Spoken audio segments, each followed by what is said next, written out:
This is Ash Red with Leaf and Grain Society, and I'm here.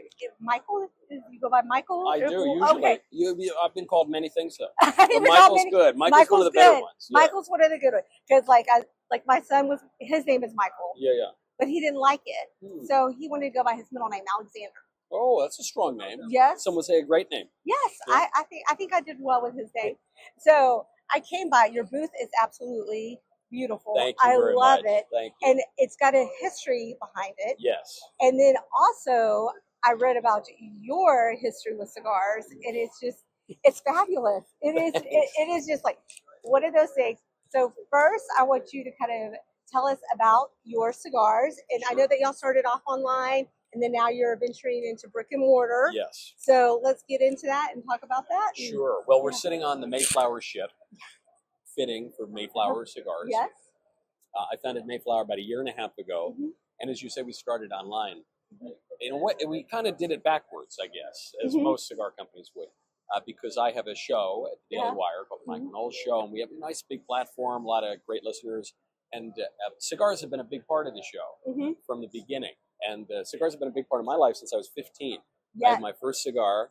I got into college by writing an admissions essay about how much I love cigars. And, somehow I got in. And I love that because that is so awesome. And then from there, you started a cigar club. I started my cigar club at school called the Society for Intellectual Growth and Reinvigoration Cigar.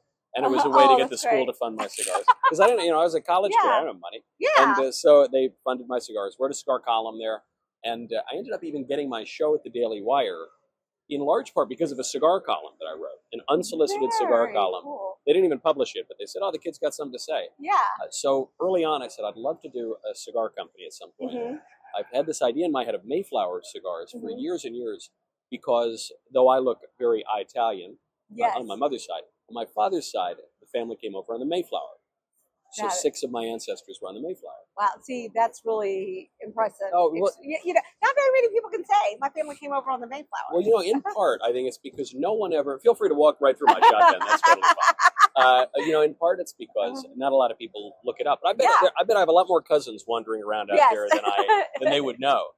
So I founded the company, and I thought, look, we want it to be patriotic, but I don't want it to just be like AR-15 and mashed potato cigars. Right. Like I want it to be more historical, in some ways elevated. When you say, the way you say, oh, it's impressive to have these ancestors on the Mayflower, it's a kind of funny paradox. Because in a way, you think the Mayflower is very fancy. Right. But also, these guys were hard scrabble, half of them died the first winter, And then in some ways you think, the Mayflower descendants, they're sort of like the blue bloods. Yeah. But then on the other hand, you say these guys were like total weirdos in England, and they were not considered very high class. No. So I think there's something very American about that. Yes, it is. Which is a combination of very high and idealistic, but very low and practical and salt of the earth and blue collar. And to me, that's what a cigar does. A cigar brings people together from all kinds of backgrounds. It's the great social equalizer, as we often say. Yes. And so I thought it was a great way to bring it all together. We launched with 3 blends. Mayflower Dawn, Mayflower Dusk. We launched with 2. We have a Maduro that's coming out now, which is the Mayflower Dream. But the Dawn and the Dusk come from that painting right behind us. It's a painting that hangs in the Plymouth Museum, and it's by William Halsall. It's called the Mayflower in Plymouth Harbor. And what I love about the painting is you can't tell if the sun is rising or setting.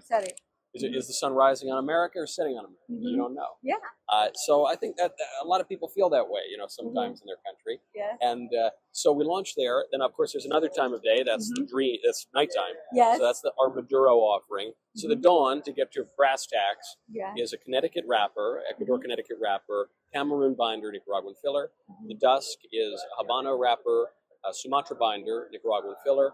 And then the Dream, which will soon be available, but it's not available yet, is a Pennsylvania broadleaf wrapper, which I'd wanted to do from the beginning. I wanted broadleaf. It's an American company, very hard to get good broadleaf. Yes, it is. We got some really beautiful Pennsylvania broadleaf. San Andres Maduro wrapper, binder rather, and then another Nicaraguan filler. So it really rounds out your whole day. Yes. You can have a whole day of just Mayflower cigars, dawn, dusk, and enjoy. nighttime. Yes. And then I love it because it's long fillers because you know, sometimes they get those short fillers and you have to relight it. So that means it's going to have great consistency, and it's going to be a solid smoke throughout the entire day. So, I mean, I'm just like excited that you are now going into brick and mortar. We're so excited because from the beginning I said, I want to be in brick and mortar. And a lot of people in the industry told me, why? You know, we sold out instantly. We sold like 300,000 cigars or more our first year. We were out of stock for a third of the year. You know, day one we sold basically like 57,000 cigars. And that tells you that it's a fantastic cigar right there. When you're selling out, when you're playing your year, and you're like, oh, okay, I think this is gonna last, and it doesn't. It was a great problem to have. Yeah, however, it's a fantastic problem. It meant this was going to be our first PCA because the first year, I couldn't go to a retailer and say, hey, you know, we'll let you know when it's in. But I told them, I said, we could sell a zillion cigars online and keep insanely high margins. It'd be great. That's not what cigars are about. No. Cigars are about cultivating this experience, this wonderful little break with people, you know, in the lounge, in the shop. So I said, forget about that. We'll make it up on volume anyway. And even I don't even care, you know. Cigar shops are like the last mom and pop in America. And so I want to be part of that. And so we're very, very excited, obviously taking a lot of orders at PCA. And I'm also very grateful to listeners to my show and the early adopters of Mayflower because they've been the sales team. We're a small boutique company, at least in terms of the employees. So we've relied on the Mayflower enthusiasts to go out there, ask brick and mortar to make an appointment at PCA, and we've been thrilled with the response. And the thing is like I think it's like the important part of the brick and mortar, the mom and pop, are the customers. You know, and they're going to listen to what the customers want. So the best thing that a cigar company can get is through word of mouth. You know, so well, I was saying this the other day too. I might have been saying this today actually, which is when you think about brick and mortar, there's so many stupid regulations that tell you can't advertise cigars. Well, that means that for me, when I'm actually being advertised to with cigars, it's in the humidors in the shops. That's where I am encountering many cigars for the first time. So if you're not there, you know, you're missing out on a real potential to reach people and show them your product. Yes, it is.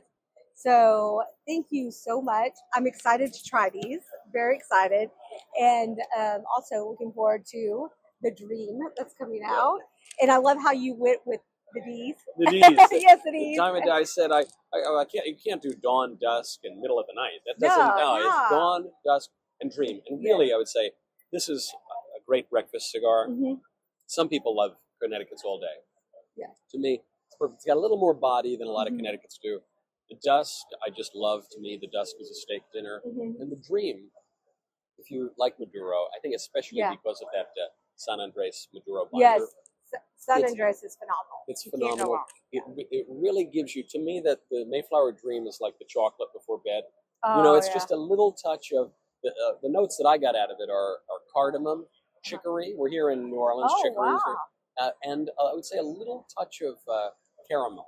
You know, just this nice, it's not going to punch you in the face before bed. It's going to be this lovely, kind of soft and subtle last cigar of the day. That's right. Perfect way to end the evening. Well, thank you so much for your time. Thank you. And I wish you much success. Thank you very much. And thank you again. So I'm excited. I really am.